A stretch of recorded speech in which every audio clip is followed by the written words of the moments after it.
Hi hello welcome to Hemalatha kitchen recipes. ಇವತ್ತು ನಾನು ಯಾವ ರೆಸಿಪಿ ತೋರಿಸ್ತಾ ಇದ್ದೀನಪ್ಪ ಅಂದರೆ ಡಾಬಾ ಸ್ಟೈಲಲ್ಲಿ ಮಾಡೋ ಬೆಂಡೆಕಾಯಿ ಗ್ರೇವಿನ ತೋರಿಸ್ತಾ ಇದ್ದೀನಿ. ಈ ಗ್ರೇವಿ ನಿಮಗೆ ಚಪಾತಿಗೆ ಪರೋಟಾಗೆ ತುಂಬಾ ಚೆನ್ನಾಗಿರುತ್ತೆ.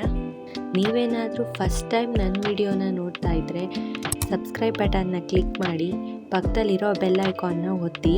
ನಾನು ಅಪ್ಡೇಟ್ ಮಾಡೋ ನ್ಯೂ ವೀಡಿಯೋಸ್ ನೋಟಿಫಿಕೇಷನ್ ನಿಮಗೆ ಬೇಗ ಬರುತ್ತೆ. ಬನ್ನಿ ಈಗ ತಡ ಮಾಡದೆ ಹೇಗೆ ಮಾಡೋದು ಅಂತ ನೋಡೋಣ. ಮೊದಲಿಗೆ ಒಂದು ಅಗಲವಾಗಿರೋ ಪ್ಯಾನ್ ಇಟ್ಕೊಂಡು ಅದಕ್ಕೆ ಒಂದು 2-3 ಸ್ಪೂನು ಆಯಿಲ್ನ ಹಾಕ್ಕೊಳ್ಳೋಣ.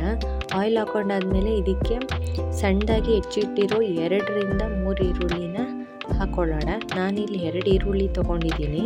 ಈರುಳ್ಳಿ ಚೆನ್ನಾಗಿ ಫ್ರೈ ಆಗಬೇಕು, ಅದು ಹಸಿ ವಾಸನೆ ಹೋಗಿ ಸ್ವಲ್ಪ ಕಲರ್ ಚೇಂಜ್ ಆಗೋವರೆಗೂ ಫ್ರೈ ಮಾಡಬೇಕು. ಈಗ ಇದಕ್ಕೆ ನಾವು ತೊಳೆದು ಹೆಚ್ಚಿಟ್ಕೊಂಡಿರುವಂಥ ಬೆಂಡೆಕಾಯಿನ ಹಾಕ್ಕೊಳ್ಳೋಣ.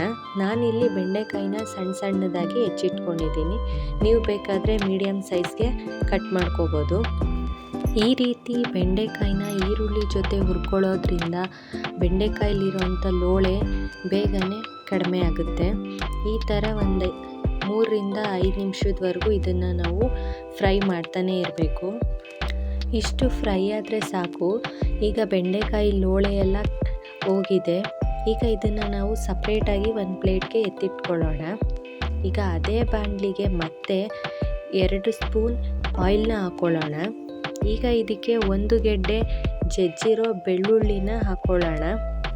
ಜೊತೆಗೆ ತುರಿದಿರೋ ಅಂಥ 1 ಇಂಚು ಶುಂಠಿನ ಹಾಕ್ಕೊಳ್ಳೋಣ. ಎರಡನ್ನೂ ಒಂದು ಸ್ವಲ್ಪ ಫ್ರೈ ಮಾಡ್ಕೋಬೇಕು.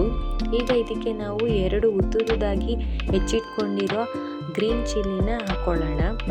ಈಗ ಇದಕ್ಕೆ ಲೋ ಫ್ಲೇಮ್ನ ಮಾಡಿಕೊಂಡು ನೀವು 1 ಸ್ಪೂನ್ ಅಚ್ಕಾರದ ಪುಡಿನ ಹಾಕ್ಕೊಳ್ಳಿ.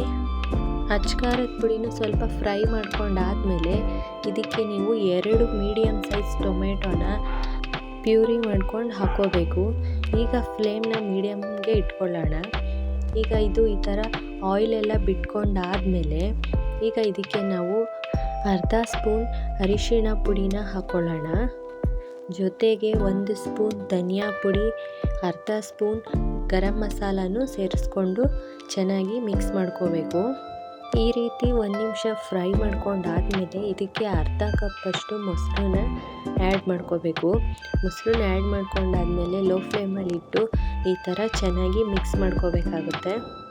ಇದೇ ರೀತಿ ನೀವು 1 ನಿಮಿಷ ಇದನ್ನು ಚೆನ್ನಾಗಿ ಫ್ರೈ ಮಾಡ್ಕೋಬೇಕಾಗುತ್ತೆ. ಫ್ರೈ ಮಾಡ್ಕೊಂಡಾದಮೇಲೆ ಇದಕ್ಕೆ ಒಂದು ಅರ್ಧ ಗ್ಲಾಸಷ್ಟು ನೀರನ್ನು ಆ್ಯಡ್ ಮಾಡ್ಕೋಬೇಕಾಗುತ್ತೆ.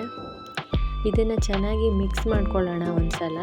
ಈಗ ಇದು ಕುದಿ ಬರೋವರೆಗೂ ನಾವು ವೆಯ್ಟ್ ಮಾಡಬೇಕು. ಈಗ ಕುದಿ ಬಂದಿದೆ. ಈಗ ಇದಕ್ಕೆ ನಾವು ಮೊದಲೇ ಫ್ರೈ ಮಾಡಿ ಇಟ್ಕೊಂಡಿರೋ ಅಂಥ ಆನಿಯನ್ ಮತ್ತು ಬೆಂಡೆಕಾಯಿನ ಇದಕ್ಕೆ ಸೇರಿಸ್ಕೊಳ್ಳೋಣ. ಇದನ್ನು ಚೆನ್ನಾಗಿ ಮಿಕ್ಸ್ ಮಾಡ್ಕೋಬೇಕು. ಈಗ ನಾವು ಮಿಕ್ಸ್ ಮಾಡ್ಕೊಂಡಾದಮೇಲೆ ಇದಕ್ಕೆ ರುಚಿಗೆ ತಕ್ಕಷ್ಟು ಉಪ್ಪನ್ನು ಆ್ಯಡ್ ಮಾಡ್ಕೊಳ್ಳೋಣ. ನಾನಿಲ್ಲಿ ಪುಡಿ ಉಪ್ಪನ್ನ ಯೂಸ್ ಮಾಡ್ತಾಯಿದ್ದೀನಿ. ಗ್ರೇವಿಗೆಲ್ಲ ಪುಡಿ ಉಪ್ಪನ್ನೇ ಯೂಸ್ ಮಾಡಿದ್ರೆ ತುಂಬಾ ಚೆನ್ನಾಗಿರುತ್ತೆ. ಬೆಂಡೆಕಾಯಿನ ಮುಂಚೆನೇ ಫ್ರೈ ಮಾಡಿರೋದ್ರಿಂದ ಜಸ್ಟ್ ಒಂದು 5 ಮಿನಿಟ್ಸ್ ಕುಕ್ ಮಾಡಿಕೊಂಡ್ರೆ ಸಾಕು, ನಿಮಗೆ ಈ ಗ್ರೇವಿ ರೆಡಿ ಆಗಿಬಿಡುತ್ತೆ. ನೋಡಿ, ಈ ಥರ ಆಯಿಲೆಲ್ಲ ಸಪ್ರೇಟ್ ಆದರೆ ಗ್ರೇವಿ ರೆಡಿಯಾಗಿದೆ ಅಂತ.